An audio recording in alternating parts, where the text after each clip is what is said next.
You know there's something wrong with people when they talk about freedom to be in your bedroom, freedom to be in your exam room, freedom to tell your kids what they can read. That stuff is weird. They come across weird. They seem obsessed with this. We're using this fake living room to talk to you about a super weird idea from JD Vance. Yeah, it's not, I mean, it's quite weird. But what was weird was him joking about racism today and then talking about Diet Mountain Dew. Who drinks Diet Mountain Dew? On the other side, they're just weird.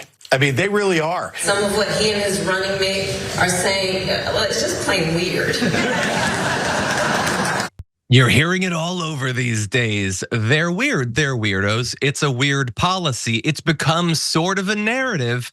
An effective one, perhaps. We're certainly gonna figure that out. But Harris and her various surrogates and all of that have really been focusing on the fact that Donald Trump, JD Vance, their agenda, the weird way that they view different groups, particularly women, members of the LGBTQ community, it is deeply weird. Now, look, the idea that all of this is weird was not invented a couple of days ago. I would say we've pointed out the weirdness from time to time over the years. But could this be the way to take down Trump Vance? We'll have to see. But one of the men sort of leading the charge on this is Governor Tim Walz of Minnesota. He's been just going viral pretty much every appearance, taking it to the right. We want to give you an example of that. These are weird people on the other side. They want to take books away. They want to be in your exam room. That's what it comes down to. And don't get sugarcoating this. These are weird ideas. Listen to them speak. Listen how they talk about things. Listen to how your previous guests were right. Like you said, they've told them that they shouldn't talk about race. They can't help it. My point on this is people kept talking about, look, Donald Trump is going to put women's lives at risk. That's 100% true. Donald Trump is potentially going to end constitutional liberties that we have, end voting. I do believe all those things are a real possibility, but it gives him way too much power. Listen to the guy. He's talking about Hannibal Lecter and shocking sharks and just whatever crazy thing pops into his mind. And I thought we just give him way too much credit. And I think one of the things is when you just ratchet down some of the the scariness or whatever and just name it what it is. I got to tell you, Jake, my observation on this is, have you ever seen the guy laugh? That seems very weird to me that an adult can go through 6.5 years of being in the public eye. If he has laughed, it's at someone, not with someone. That is weird behavior. And I don't think you call it anything else. I think the governor is definitely right. I think the lack of laughter, once you have it brought up to you, and I had not really thought about it because I don't tend to think about whether Trump is experiencing joy. Yeah, it immediately stands out. We've watched him for about 10,000 hours of video, and I'm not sure he's ever laughed. He's joked a ton. Has he ever laughed? Has he ever enjoyed another person's joke?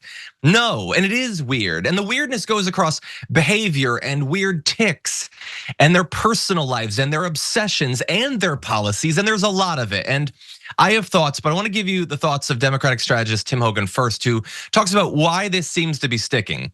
It perfectly describes the uneasiness people feel. It's how people who don't live and breathe politics every day react to hearing the Republican vice presidential candidate denigrate people without children. It's simple. It's how you might talk to your neighbor about the crazy political climate we're living in. Yeah, look, and again, it's not new. These are the people that frequently try to or do ban pornography or ban sex toys or boycott beers. They just do so much weird stuff that, like, I guess we're sort of used to because we dwell in this every single day. He sort of gets to that.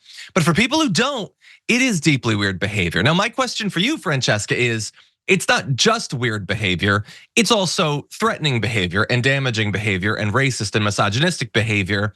Does honing in on weird strike you as the right way to go? What do you think about that? A storm is tearing up the digital media industry. Only our audience can save us in these difficult times. Help us reach our goal of 100,000 new members at tyt.com/team. Dude, honestly, I'm like, this is already why I'm excited about Kamala Harris in the aspect that I think she can win, which is this 2-3 day strategy of using the word weird, I think is good. I actually think it's effective. I agree with you, and I would rather hear more words like disturbing, bizarre, things that we've said. Their weird obsession with bathrooms, their weird obsession with people's genitalia, with what books people are reading, with who they're sleeping with, this weird obsession with your identity. Like that I like. I need a little bit more of that, but I like that I like the rebranding because before, John, what was it? We know it is, it's fascism. It's a fight to save democracy. But fascism is a massive word. It's scary to people to think about. They've heard it lobbed on all kinds of sides. Authoritarianism is another one. They might not think that Donald Trump is even capable of being an authoritarian or a demagogue. But again, big words, like unclear how that affects them. But if they're just kind of like creepy, a little weird, again, I would move it in the creepy direction.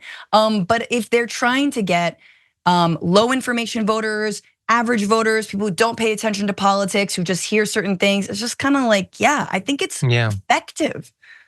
Yeah, I think the way that you described it as sort of trying to simplify things, I think makes sense. And I think we're focusing on this because it's sort of like a dominant and new narrative. Obviously, we're not going to oversimplify things. People talk about politics in a million different ways, and they continue to. We're going to continue to describe, we're going to go on later on to discuss Agenda 47 and Donald Trump's approach to crime and all that. And it's not just weird. It's weird in some ways.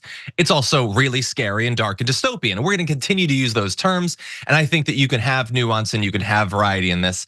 But I also think, and you sort of touched on this, we have been talking about and thinking about Donald Trump and his movement for the better part of a decade as this constant threat, which it is. We've had many reminders of all that. By the way, over the weekend, I just saw the results of a big study estimating that longer term state level endorsement of masking and social distancing measures could have saved 250,000 lives. Again, just to remind everyone of the cost of what we've been through. But like having to stand up to all of that on a daily basis is a difficult thing. It's a mentally taxing thing. It's a strenuous thing. Yes. And always thinking about it through that lens, I think, can wear on people. To have to be constantly vigilant for a decade is tough. And we have great viewers who have done that. But for a lot of regular people, maybe this is a different way to get to the same thing that isn't as grinding, perhaps. And I think it also, lastly, it introduces some levity. Like a little bit, we can treat Donald Trump like the clown he is and the MAGA movement like the weirdos they are. Like they really are. They're in a cult. They're psycho obsessed. They're making like golden calves of Donald Trump. They're putting bandages on their ears. I mean, they're super freaky and weird. So like, I like that there's levity. I like that, yes, in the face of what it actually is, which is neo-fascism, racism, bigotry, whatnot, misogyny. It is also corrupt. It is also deeply creepy and weird.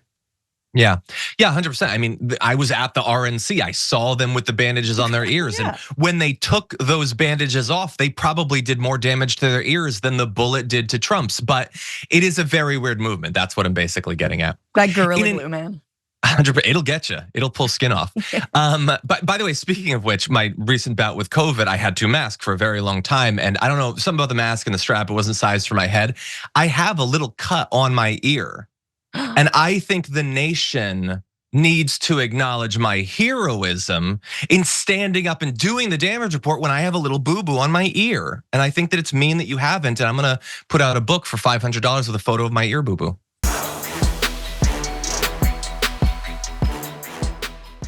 Thanks for watching our video. Did you know that you can support our show by becoming a subscriber? Just click the subscribe button and also ring the bell so that you get notifications when we're live or when we post new content.